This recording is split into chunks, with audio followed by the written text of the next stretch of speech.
time. Don't leave me here high and dry. Baby, you get me out there fine. You're channeling wind and rain. You're some kind of butterfly. Baby, you get me feel that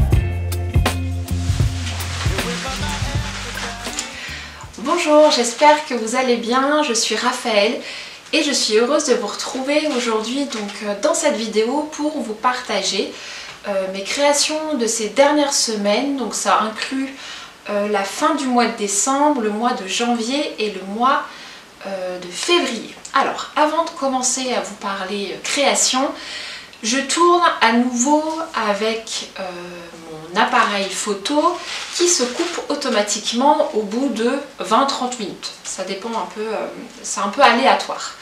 Je retourne avec cet appareil tout simplement parce que la qualité est nettement meilleure que mon téléphone. La qualité de mes dernières vidéos était vraiment horrible. Donc j'espère qu'avec cet appareil ça sera un petit peu meilleur. Ça va m'obliger du coup à faire des petites sections pour être sûr que l'enregistrement se passe comme il faut. Donc à côté de moi j'ai mes deux carnets. Donc ça c'est un carnet que je vous avais présenté l'année dernière. Je l'avais eu à Noël, donc j'ai dû vous présenter ce petit carnet il y a un an. Je l'avais eu à Noël, c'était un kit pour réaliser donc la couverture de ce carnet. Je vous mettrai la marque juste en dessous et en fait je me suis dit que j'allais l'utiliser.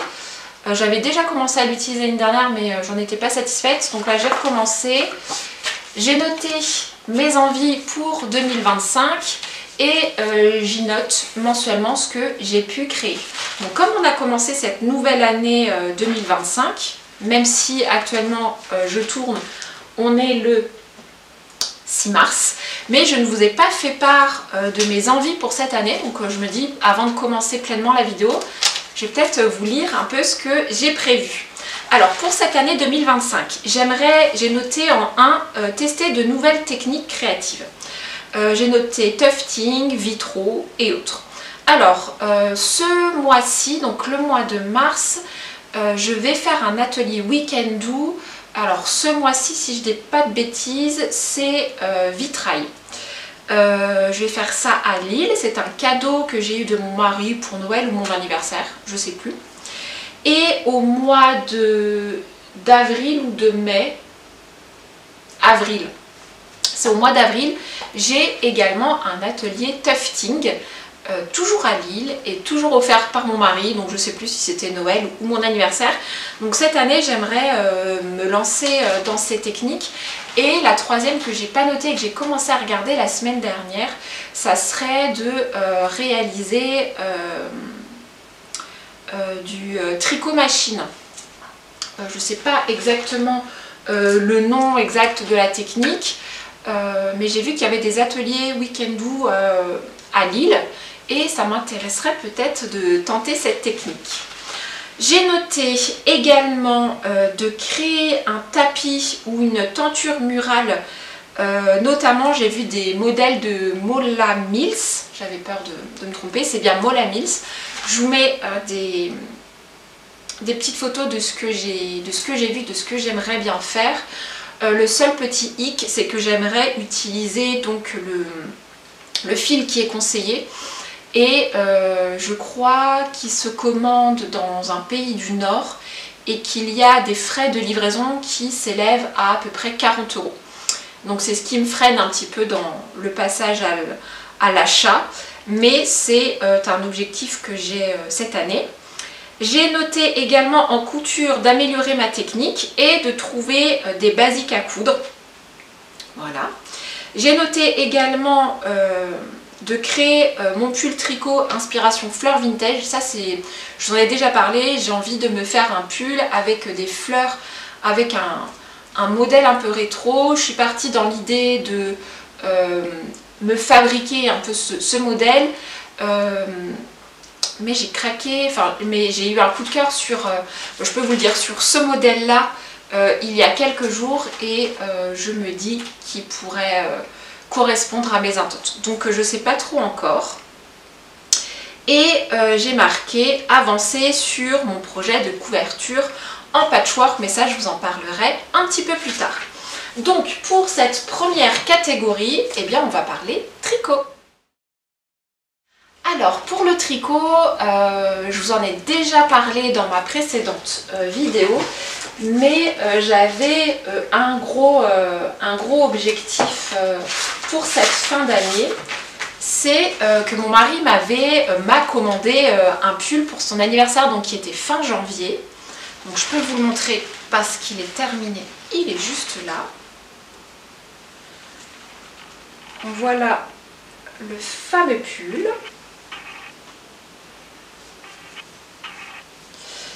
Hop, alors pour le modèle, c'est le modèle Anstolm. Voilà. Donc c'est de petites nittes, donc c'est un modèle homme. Je vais prendre ça avec moi, ça va m'éviter de tourner la tête. Donc c'est un modèle homme, donc je l'ai commencé fin novembre et je l'ai terminé donc le 26 janvier et je l'ai offert le 29. Donc le timing était parfait. Au niveau de mon choix de laine, comme je vous le disais dans l'épisode précédent, mon mari avait une exigence, c'était d'utiliser de la ombelle de Fonty.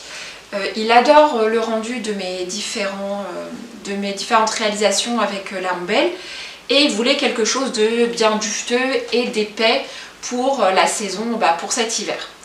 Donc on est parti sur de la ombelle, c'est la couleur 10-30, c'est un kaki, c'est un vert armé, un kaki, voilà. Et il aimait bien le rendu de ce pull sans manches que j'ai pu réaliser l'année dernière, dans lequel j'associais donc de la javole et de la ombelle. Donc on est parti sur sur la même compo. Donc de la javole, pour ceux qui ne connaissent pas, c'est de la marque Langyarn.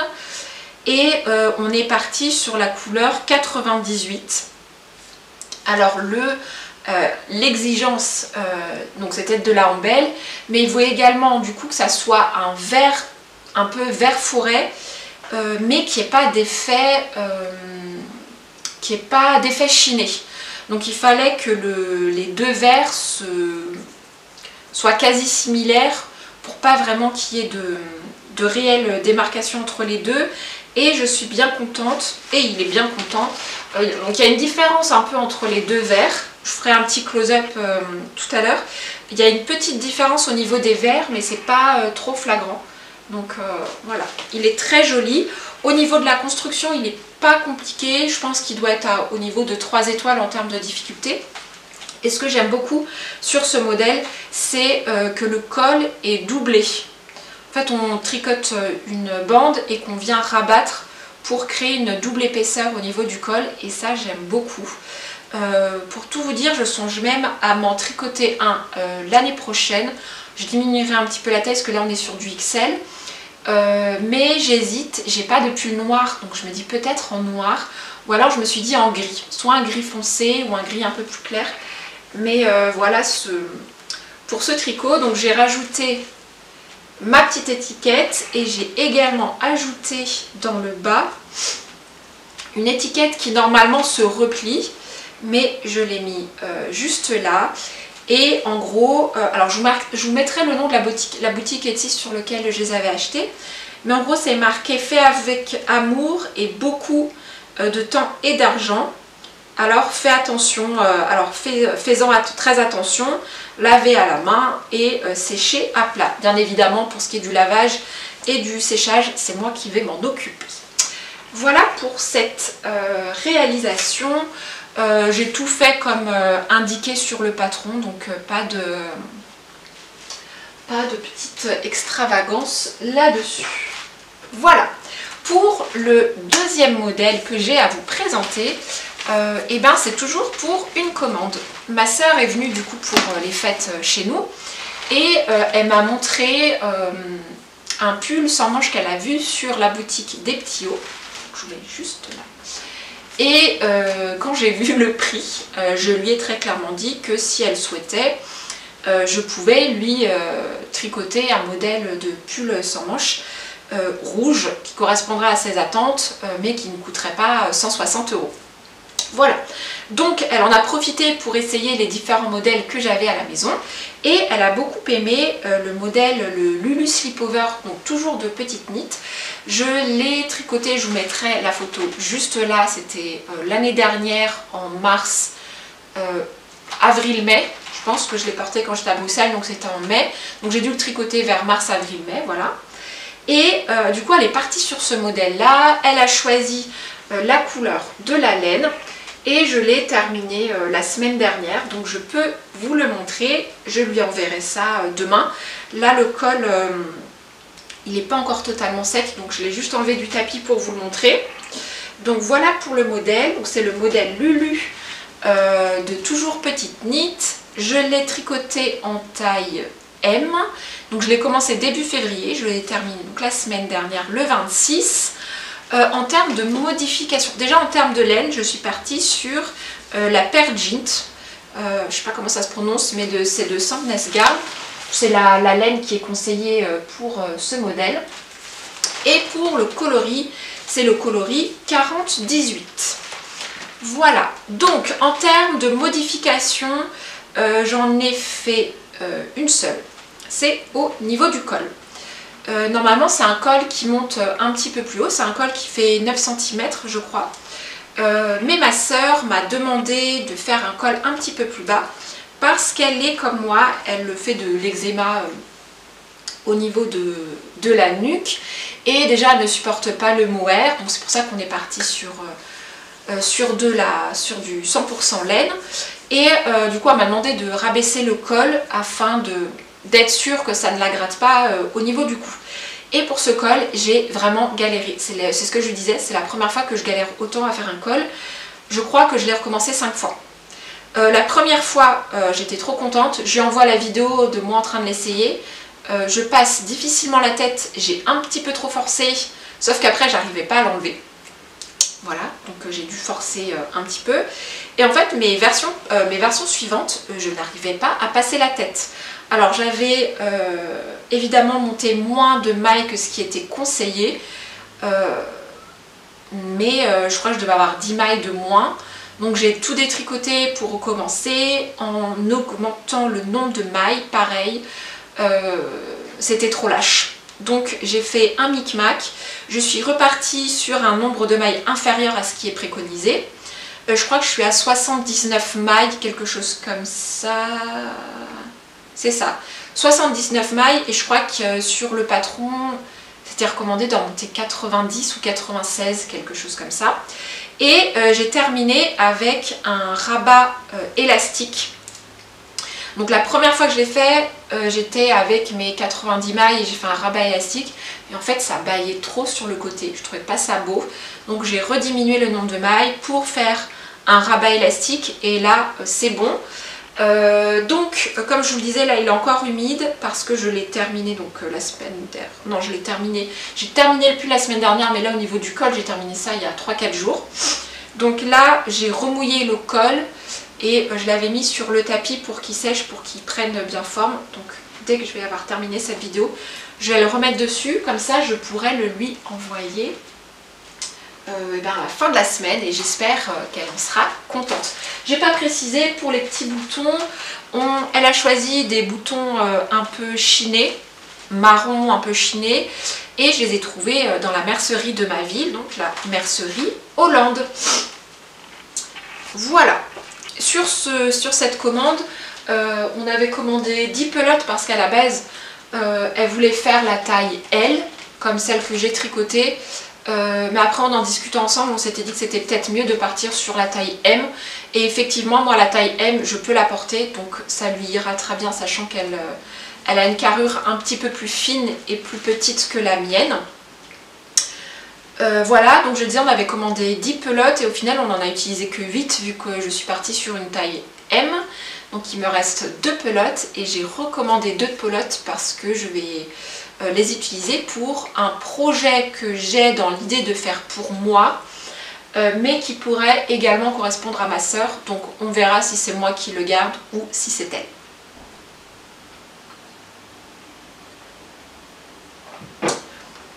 voilà pour le tricot. Et pour le tricot, est-ce que j'ai autre chose à vous parler? Oui, j'ai un projet. Alors pour le troisième projet que je peux vous présenter, c'est un projet que j'ai entamé en parallèle du pull pour mon mari. Tout simplement, je ne voulais pas préciser, mais en fait, je vous ai dit que j'avais une deadline qui était de l'offrir pour du coup son anniversaire. Et ben, quand on a une deadline, en tout cas moi j'ai pris moins de plaisir parce que sur les derniers jours, pour vous donner un exemple, je devais, par exemple je m'étais dit, je savais que je devais tricoter tous les jours 10 cm des manches pour arriver à la date souhaitée. Donc en fait je prenais moins de plaisir à tricoter. Donc j'avais besoin d'un petit projet à côté dans lequel je peux consacrer peut-être 10 minutes par jour, mais au moins ça m'évade et j'avais l'impression de faire autre chose et de ne pas passer ma journée à tricoter ce beau pull. Donc je suis partie sur le patron My José Hood. Voilà, José, Rosé, je ne sais pas comment vous le dites. Donc vous n'avez pas pu passer à côté cet hiver. Il y a eu la grande mode des écharpes capuches. Il y a Petite Knit qui en a proposé une également. Je crois que ça devait être la Sophie Hood, un truc comme ça, un dérivé de la Sophie Scarf. Et j'ai décidé de choisir ce patron là. Donc la marque c'est Norgard Knitters, je vous mettrai le nom juste en dessous. Et en fait j'ai choisi ce modèle, donc je vous le mets en photo juste là. Tout simplement pour deux choses. La première c'était que j'avais envie de tester un autre patron que Petite Knit. Et la deuxième c'est dû à une problématique capillaire. Comme vous pouvez le voir, je me laisse pousser un peu les cheveux pour voir ce que ça peut donner, sauf que j'ai une masse capillaire qui est quand même assez importante.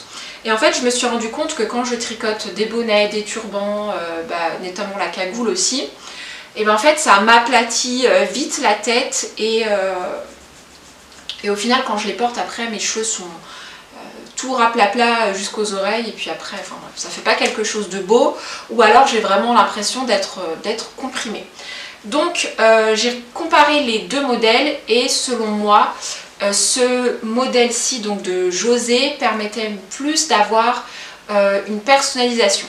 Je parle que dans le sens, ce modèle-là, pour visualiser un petit peu, en fait on tricote un carré ou un rectangle, je sais pas trop, qui va se poser en fait sur le haut de la tête. Et en fait, on vient ensuite tricoter en aller-retour tout autour de ce carré rectangle. Donc pour ce modèle, c'est à taille unique, donc il y a un nombre de mailles qui est indiqué, qui correspond du coup au carré qui va être sur la tête. Vous voyez, on va pas le voir, mais le carré ça correspond à ça, et ouais, c'est un rectangle. Et ça correspond à cette zone-là en fait. Et ce que j'ai décidé de faire, c'est d'agrandir. Donc j'ai ajouté 10 mailles. J'ai ajouté 10 mailles afin d'avoir un rectangle beaucoup plus grand qui permettra d'englober cette masse capillaire qui est dense en ce moment. Donc je ne sais pas si je vais continuer de les laisser pousser ou si je vais recouper, mais en tout cas j'ai adapté cette capuche écharpe. Donc je ne vais pas avoir l'air très fine en vous montrant ça. J'ai un petit miroir là-bas, mais vous voyez au niveau du rectangle ça donne ça. Là je pointe le bout du rectangle, donc en fait ça fait cette zone là qui me permet, vous voyez, d'agrandir. Là je sens que ça tombe au niveau des branches des lunettes. Si je ne l'avais pas fait, je pense que j'aurais eu un rectangle plus petit. Donc là ça me permet d'englober, vous voyez, de manière plus grande cette touffe de cheveux. Voilà, donc quand j'ai commencé ce modèle, je savais que j'allais pas le terminer à temps, mais ça me permettait juste de souffler dans le tricot du pull pour mon mari. Pour ce qui est de la technique en général, c'est du point mousse, je cherchais, c'est du point mousse, et au niveau de la compo, Je suis partie donc sur de la Merino Plus de Langyarn. Alors si vous vous en souvenez bien, c'est avec cette laine que j'ai tricoté mon terrazzo neck de petite knit que je vous mets juste là. Et il me restait des pelotes, donc je les ai entamées. Bon, entre temps j'ai dû en racheter parce que j'en avais pas assez. Et j'ai associé, j'en ai là, j'ai associé à cette laine de la Kit Silk de Drops, parce que pareil, il m'en restait dans mon stock. Donc je me suis dit, quitte à tout utiliser pour ce projet, ça me permet de vider un peu mon stock de laine. Donc voilà pour l'association. Cette couleur là, si jamais ça vous intéresse, c'est le coloris 296. C'est un gris un peu marronné. Et pour celui-ci, c'est du beige et c'est couleur 20. Donc voilà pour ce qui est de ce modèle là. J'ai pas grand chose à vous dire. Donc la compo, je vous l'ai dit, c'est une taille unique. Donc si jamais ce modèle vous intéresse, eh ben, vous pouvez aller voir sur le site internet. Pour ce quatrième modèle, je l'avais totalement oublié, mais je l'avais noté sur mon petit carnet, donc j'avais oublié de vous le présenter. Vous l'avez vu notamment dans les clips que j'ai pu tourner en début de vidéo. Laissez-moi ça, enfin dites-moi si jamais ça vous intéresse, parce que j'aime bien tourner des petits clips comme ça un peu tout le mois. Bon là c'était sur 2 mois et demi, pour récapituler un peu tous ces moments créatifs. Donc si ça vous intéresse et si vous avez bien aimé, faites-le moi savoir. Donc je vous ai présenté ce fameux gilet que j'ai tricoté. Donc déjà le modèle, c'est le modèle Chacha, version je ne sais plus combien de mon dressing, et c'est de la laine que j'avais acheté aux Pays-Bas cet été, que je savais que j'allais que j'avais acheté pour réaliser ce modèle. Donc je l'ai réalisé début décembre. Pareil, je pense que dans l'optique c'était que j'en avais marre de tricoter le pull pour mon mari en aiguille de 3 ou 3,5, je sais plus exactement, et que j'avais besoin d'un modèle un peu plus épais, sachant que là il se tricote avec des aiguilles de 8. Et au niveau du tricot, je crois que ça a été un record, je ne l'ai pas noté, mais je crois que je l'ai tricoté en 1 semaine. Donc pour rappel, la laine c'est de la marque Lana Grossa, c'est du mohair. Donc au niveau de la compo, c'est quasiment identique à de la Umbel. Donc c'est 70% mohair, 20% laine vierge et 10% polyamide. En fait là-dessus j'ai pas grand chose à vous dire, c'est comme les autres modèles, c'est la taille ML, aiguille de 8.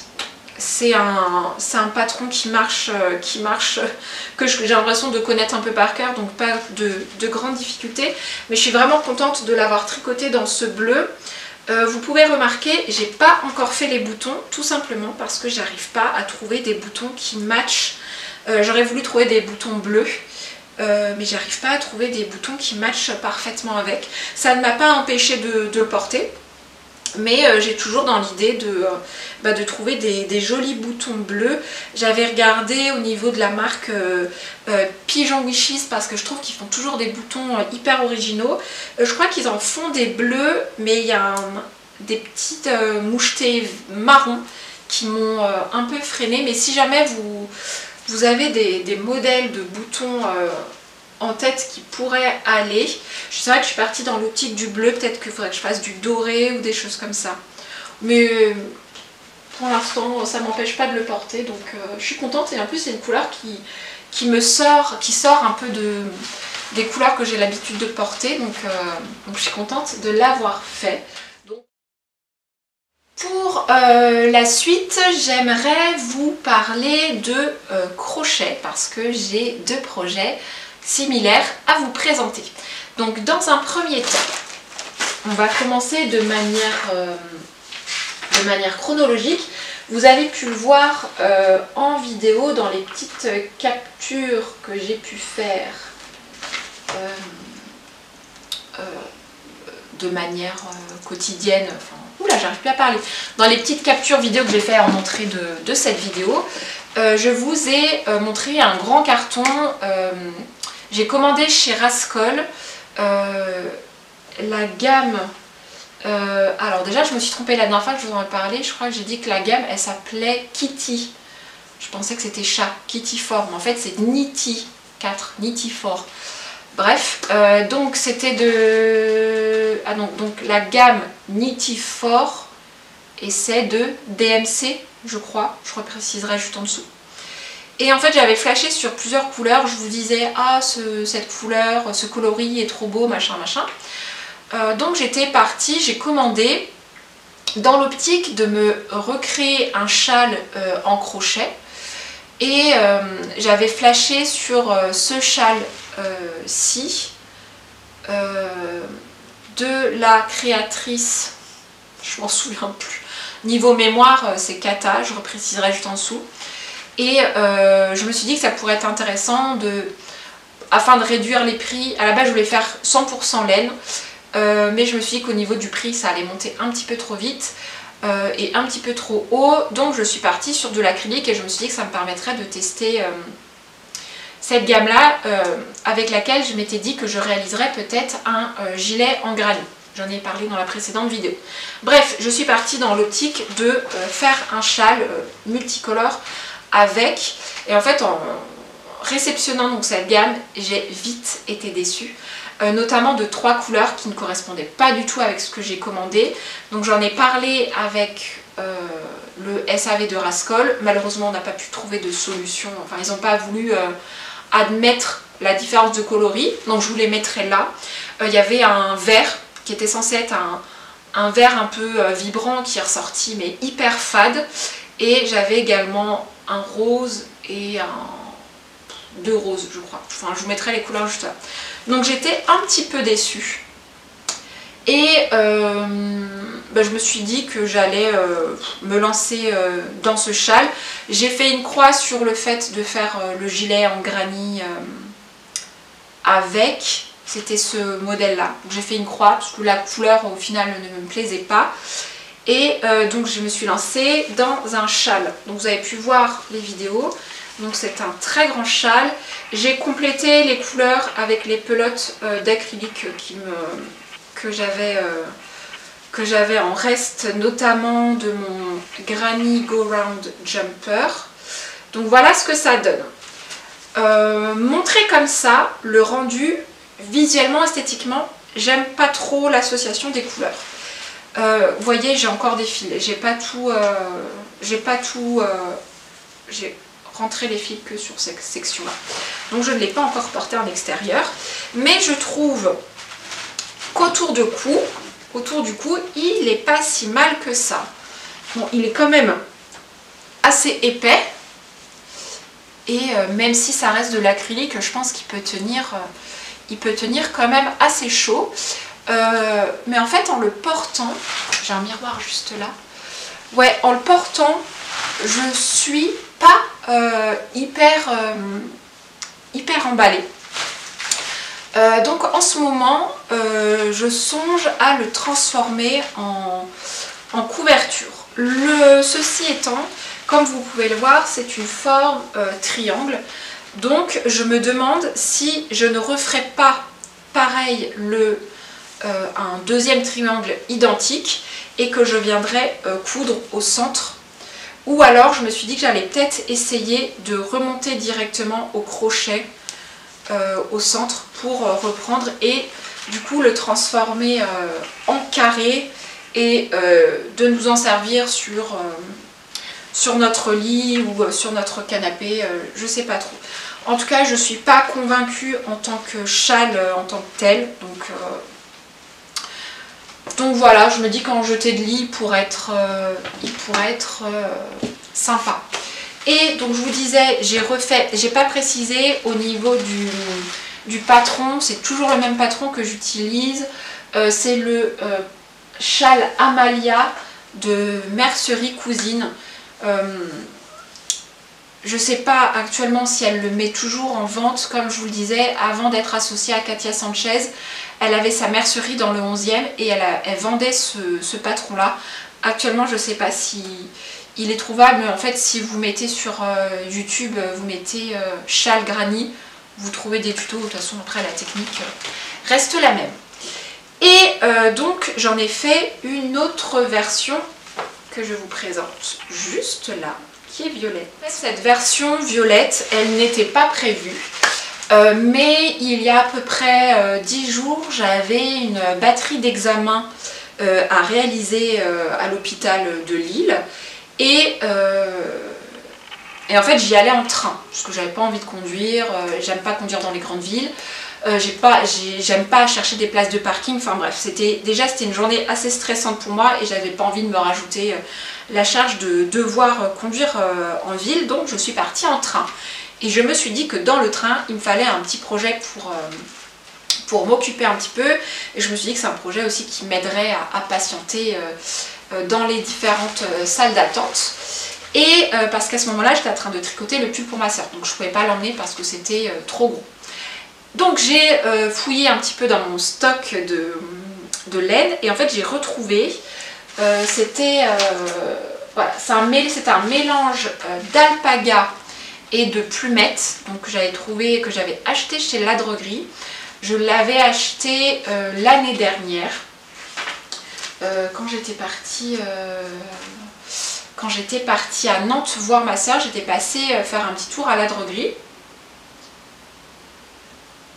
parce que j'avais dans l'idée de me tricoter un boyfriend hat pareil, je remettrai le nom de la créatrice quelque part, je ne m'en souviens plus, et en fait j'avais acheté ce qu'il fallait, donc c'est un mélange de plumettes et d'alpaga. Donc si jamais la couleur vous intéresse, c'est pour l'alpaga c'est super violet et pour la plumette c'est baie de prunelle, je crois. Donc j'avais acheté 80 grammes de mélange et toujours sur ce problème capillaire, je me suis dit que j'allais pas refaire ce bonnet. Donc je me suis dit que j'allais faire un petit châle, à savoir que à la base je m'étais dit que j'allais faire une Sophie Scarf. Sauf que la Sophie Scarf me sort littéralement par les trous de nez. Alors là, depuis 2025, notamment depuis... il y a un article de Marie-Claire qui est sorti, je sais plus, début d'année ou fin d'année dernière. J'ai l'impression d'en voir, mais de partout. Et j'avoue que ça m'a un peu dégoûtée de ce patron. Et ben je crois que ce châle Amalia, c'est un peu mon Sophie Scarf. Ma Sophie Scarf, je l'ai déjà en plusieurs couleurs. Je l'ai en rose, je l'ai fait en jaune fin d'année dernière. Et là, je l'ai en multicolore, mais voilà. Mais là, je l'ai en violet. Et donc, j'ai utilisé ce mélange pour faire donc le châle. Mais je savais que j'allais pas avoir assez pour faire une quantité suffisante. Donc avant d'aller à mon rendez-vous médical, je suis passée à La Droguerie de Lille pour compléter et j'ai racheté 100 grammes du même mélange, même si c'était pas le même bain, la différence se voit pas du tout. Donc voilà pour ce petit châle que je trouve très beau et qui s'associera parfaitement avec une petite veste en jean quand il commencera à faire un petit peu plus beau, ou même là je peux le porter de temps en temps à la maison quand il fait un petit peu frisquet. Voilà pour ce qui est du crochet. Maintenant j'aimerais vous parler de do it yourself. Donc j'ai deux petites choses à vous présenter. Donc pour ce qui est de la catégorie do it yourself, j'ai deux choses à vous présenter. La première, c'est celle-ci. Pareil, vous l'avez vu dans le petit clip précédent. C'est un kit que j'ai eu à Noël. Je mettrai toutes les informations en dessous parce que je ne me souviens pas de tout. La marque, si je dis pas de bêtises, c'est l'œil du papier. Et en fait, ce sont des kits en papier népalais pour réaliser différentes petites choses. Et ma belle-mère a choisi l'hortensia parce que je suis une grande fan d'hortensia bleu. J'en ai même un tatoué sur le tibia. Et en fait c'est un kit que j'ai réalisé du coup pendant les vacances de Noël et j'en suis ultra fan. C'est hyper réaliste, le kit est super bien fait, il y a tout ce qu'il faut pour le réaliser. Franchement je vous conseille cette marque, elle est vraiment, c'est plutôt accessible en termes de prix. Les explications sont super, il y a des explications papier dans le kit mais il y a également des vidéos qu'on peut retrouver grâce à des QR codes. Et je trouve que le rendu est super beau, il y a différents types de fleurs. Donc voilà, si jamais ça peut vous intéresser, c'est l'œil du papy. Enfin, tous les liens seront en barre d'infos. Et en deuxième petit atelier do it yourself que j'ai fait ces dernières semaines, c'est ce kit-là, Talisman doré, qui est paru chez Fleurus. Donc c'est un kit et c'est fait partie de la collection les ateliers créa. Donc je connaissais déjà cette gamme de kits parce que ce sont des kits que j'ai souvent achetés pour mon fils. Il y a des choses en papier à gratter, il y a des strass, il y a des gommettes, enfin il y a plein de choses. Et là en fait c'est un kit qui a été créé en collaboration avec Elodie Joly, qui est créatrice, qui a un compte Instagram qui s'appelle l'Honorable Bijou, je crois, je mettrai, c'est marqué l'Honorable ici mais je crois que c'est l'Honorable Bijou, enfin je mettrai le lien vers sa page Insta juste là. Et en fait elle propose notamment, elle propose plein de kits sur sa boutique et elle anime également des ateliers à Nantes chez Henri et Henriette pour créer des ex-voto en métal repoussé. Et quand je vais à Nantes, je regarde toujours s'il y a un atelier dans les dates qui peuvent m'intéresser. Malheureusement ça coïncide jamais. Donc pour la soutenir, j'ai acheté ce kit. Et en fait je l'ai acheté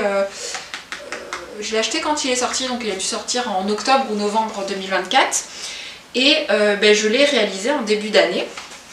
Donc pour vous présenter le kit brièvement, donc c'est pour faire des petits talismans en métal repoussé. C'est une technique que j'ai jamais faite mais que j'étais très curieuse de tester.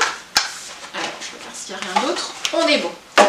Donc il y a des feuilles, il y a 2 feuilles de métal à repousser. Vous voyez, ça se présente comme ça. Je vais essayer de pas trop les abîmer. J'ai des petits restes que je garde parce que je me dis on sait jamais, ça peut toujours servir à faire quelque chose. Et il m'en reste une feuille pleine. Ce sont des carrés de 20 par 20 je crois. Donc ça se présente comme ça. Donc il y a des explications. Comment tout faire, voilà. Il y a des planches de talisman à réaliser. Donc moi j'en ai réalisé un qui est le petit soleil qui est juste là. Et fourni avec, il y a une petite plaque en mousse. Et il y a également de la pâte à fixe, il y a des petits strass, parce qu'on peut coller des strass dessus, moi ça ne me plaît pas donc je ne l'ai pas utilisé. Il y a du fil de coton également si on veut broder je crois. Et il y a un petit stylet en bois pour travailler le métal. Donc moi j'en ai fait, j'ai testé 2 pièces. Alors la première que je vous ai montrée en vidéo, donc le soleil qui est accroché sur un des murs du salon et que j'aime beaucoup. Au niveau de la réalisation, il peut mieux faire, on peut dire, mais je suis très contente de ça. Et j'en ai réalisé également un deuxième, je vous mettrai un petit close-up vidéo juste à côté.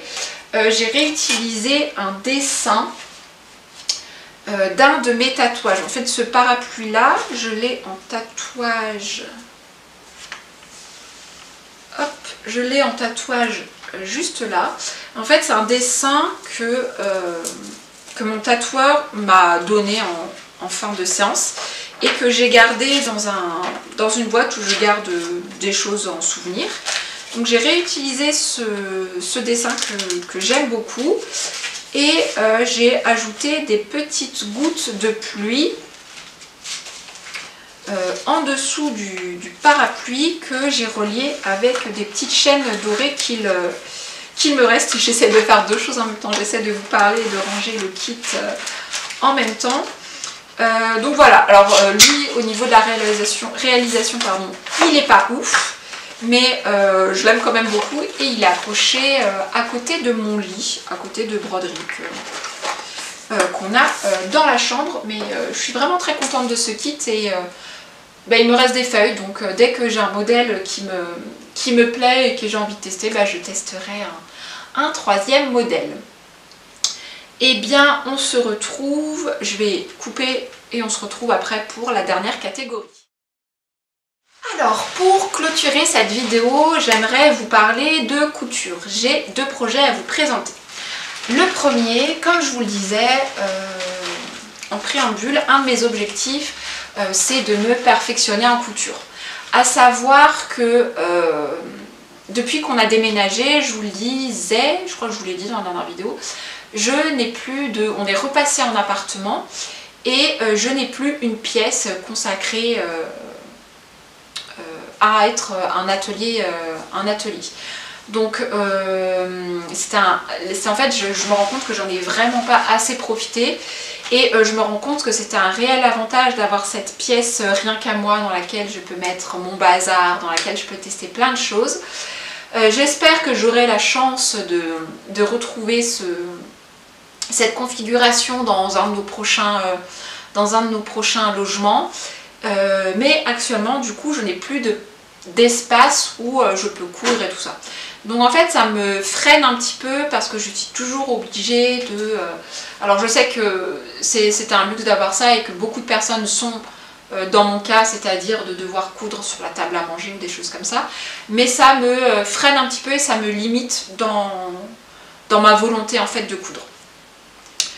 Mais là je me suis dit que déjà l'année dernière je vous ai part que j'avais envie de coudre des chemises, notamment parce que c'est un vêtement que je porte énormément et que j'ai envie de me perfectionner notamment sur le col. Le col ça a toujours été une phobie, je sais pas pourquoi, enfin si je sais pourquoi, c'est notamment au niveau des coutures. Il faut toujours que ça tombe parfaitement à l'intérieur et à l'extérieur et bref c'est des paramètres qui me fatiguent vite. J'aime quand les choses sont plutôt simples et que c'est pas prise de tête. Donc l'année dernière, j'avais acheté ce patron d'atelier Scamit et c'est la chemise liseron. Et en fait, je m'étais lancée dans la réalisation d'une toile et j'étais plutôt satisfaite du résultat. Et pendant le déménagement, je crois que j'ai jeté cette toile que j'avais entamée mais pas entièrement terminée. Donc je me suis dit que c'était le moment de relancer la machine, de retenter une toile et de la faire bien de A à Z. Donc vous pouvez voir cette toile aujourd'hui qui est cette chemise très discrète et très passe-partout, donc dans un tissu léopard. Donc pour la petite histoire, j'étais chez Mondial Tissu et j'ai repéré... non, j'explique mal. J'ai repéré sur Instagram, notamment quand je suis allée chez le coiffeur, une des coiffeuses, je regardais leur Insta et en fait j'ai vu une des coiffeuses qui avait cette chemise. Donc c'est un mélange de chemise un peu tradie, c'est-à-dire basique bleu, et il y avait des détails de col et les manches, les bandes de manches, là, les bandes de poignet, qui sont léopard. Et je me suis dit que j'adorais cette association, donc je me suis dit que j'allais récupérer une chemise que j'avais chez moi et que j'allais partir à la recherche d'un tissu léopard pour faire un col et les poignées de manche. Donc je me suis rendue chez Mondial Tissu et je suis tombée nez à nez avec ce coton. Voilà. Donc j'en ai acheté 1 mètre. Et puis après je me suis dit que c'était peut-être bête de sacrifier une chemise que je porte habituellement juste pour ajouter un détail de col et de manche. Donc je me suis dit, quitte à tenter quelque chose, autant reprendre le test de coudre une chemise de A à Z. Donc j'y suis retournée une deuxième fois pour compléter le métrage parce que j'en avais acheté qu'1 mètre. Et donc voilà cette chemise montée. Donc là elle n'est pas terminée, elle est totalement terminée, mais il me reste les boutonnières à faire et ça me stresse énormément de faire les boutonnières. Donc en fait ça fait peut-être 2 semaines qu'elle attend dans le salon comme ça posée. Je sais pas ce que j'attends, peut-être un miracle, que quelqu'un réalise les boutonnières à ma place un soir. Enfin, bref. Mais voilà, je suis vraiment très contente du résultat. Cette chemise est vraiment, au niveau des finitions, elle est vraiment superbe. J'ai pas envie d'enlever toutes mes épingles, mais en gros, ce sont des coutures anglaises. Donc au niveau de la propreté, c'est hyper joli. Au niveau du col, je suis contente, il y a juste... je suis pas retombée exactement dans mes points, mais ça ne m'empêchera pas de la porter. La question est, est-ce que je vais la porter ou est-ce que c'est juste un petit exercice? J'allais dire, je suis mal placée pour dire ça parce que j'ai du léopard aujourd'hui, mais c'est pas quelque chose que je porte énormément, le léopard. Je me suis dit que sinon, ouverte en surchemise, ça pouvait être pas mal. Donc... déjà pour vous dire, je suis tellement contente de ce modèle que je me suis acheté un tissu chez Henri et Henriette pour tenter une version officielle. Au niveau des bas de manches, je sais pas comment s'appellent ces pièces là, mais il y a de jolies finitions. Donc là vous voyez pareil, je dois mettre un petit bouton. Mais voilà, je suis vraiment contente d'avoir repris cette chemise. Alors pour les grandes expertes en couture, pour vous ça paraît quelque chose d'assez simple, mais je suis vraiment très contente. Déjà aussi une des difficultés que j'ai, c'est que j'aime pas en couture faire 1 heure de couture, m'arrêter et puis reprendre une semaine, refaire qu'1 heure. Mais là pour ce modèle là, je me suis dit que c'était bien parce que je retrouve un peu plus de satisfaction. Je suis contente d'avoir cousu 1 heure, je me dis que c'est bien fait et que la fois d'après je verrai pour la compléter. Mais en tout cas je suis vraiment contente de cette chemise. Mais il faut que je me mette un coup de pied aux fesses pour les boutons. Déjà il faut que je les trouve. Je pense que je vais partir sur des boutons noirs. À voir si j'arrive à trouver des boutons un peu camel. Mais je suis très contente de ce résultat. Et pour ce dernier projet couture dont je vais vous parler, ça va faire écho à ma dernière vidéo dans laquelle je vous ai présenté mon projet de couverture en patchwork. Donc je ne vais pas revenir sur tout le pourquoi du comment et de comment je procède et tout ça. Si ça vous intéresse, je vous mets le lien de la vidéo juste en dessous ou en haut, je sais pas trop comment ça va se faire, mais je voulais vous parler de ce projet là parce que c'est un projet que je continue à faire. Et pour vous donner envie de voir la vidéo si vous ne l'avez pas vue, en gros je me lance dans un projet de couverture donc en patchwork. En fait j'ai réalisé des fleurs en tissu, voyez. Donc j'en ai réalisé dans des chutes et l'objectif c'est de faire une couverture en patchwork avec. Et donc je l'ai inclus dans cette catégorie couture parce que je fais parce que c'est de la couture, c'est couture main. Tout est fait, toutes les petites coutures voilà, sont faites à la main. Donc ça demande énormément de temps, mais je suis contente de la première partie déjà de cette couverture. Donc là dans la dernière vidéo, je me suis arrêtée à la présentation des fleurs en général. Là en ce moment je suis en train de coudre du coup les pétales. Et voilà, donc si c'est un projet couture sur le long terme que j'ai cité notamment dans mon petit carnet sur mes envies de 2025, c'est de continuer ma couverture en patchwork.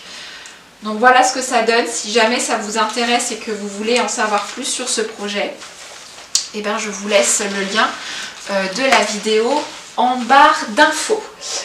Et bien je crois bien que j'ai terminé cette vidéo. J'espère que ces projets auront pu vous intéresser. Peut-être avant de terminer, je vais peut-être vous parler de ce pull là, même si je vous l'ai déjà présenté dans une vidéo précédente. Alors c'est le modèle, je reprends toujours mon cahier parce que je ne vais pas vous dire de bêtises. C'est le modèle No Frills de Petite Knit, donc que j'ai réalisé en mélangeant un fil d'Arwetta fil Colana à couleur un peu camel que j'ai associé au fil Léo Concept de Fil d'Art. C'est une grosse pelote permet d'avoir ce motif léopard, voilà. Pour les modifications, j'ai fait des manches 3/4, voilà. Et il est fendu également sur le côté, je ne sais pas si vous le verrez. Pour un effet, j'aime bien cet effet un peu fendu sur le côté. Voilà, donc pour ce modèle-là, savoir un peu ce que je porte. No Frills, donc Arwetta Filco Lana, je l'ai tricoté en taille L et je l'aime beaucoup. Voilà, tout est dit, donc je vous remercie d'avoir regardé cette vidéo. Vous pouvez toujours suivre mes aventures créatives sur Insta, même si je suis beaucoup moins présente c'est depuis le début d'année. Mais si jamais ça vous intéresse, vous pouvez me suivre à Atelier Raphaël. Je vous remercie donc d'avoir regardé cette vidéo. Dites-moi ce que vous en avez pensé. Et puis on se retrouve. J'ai décidé de partir sur ce concept en fait de filmer un petit peu tous les mois et de vous faire un récap au bout de 2 mois. Donc là je vais commencer pour le mois de mars. Donc on se retrouve donc mars-avril. Donc on se retrouve normalement, si tout va bien, début mai pour le récap du mois de mars et d'avril. Voilà, je vous souhaite une belle journée, une bonne soirée. Je ne sais pas quand est-ce que vous regardez cette vidéo. Et je vous dis à bientôt. Salut!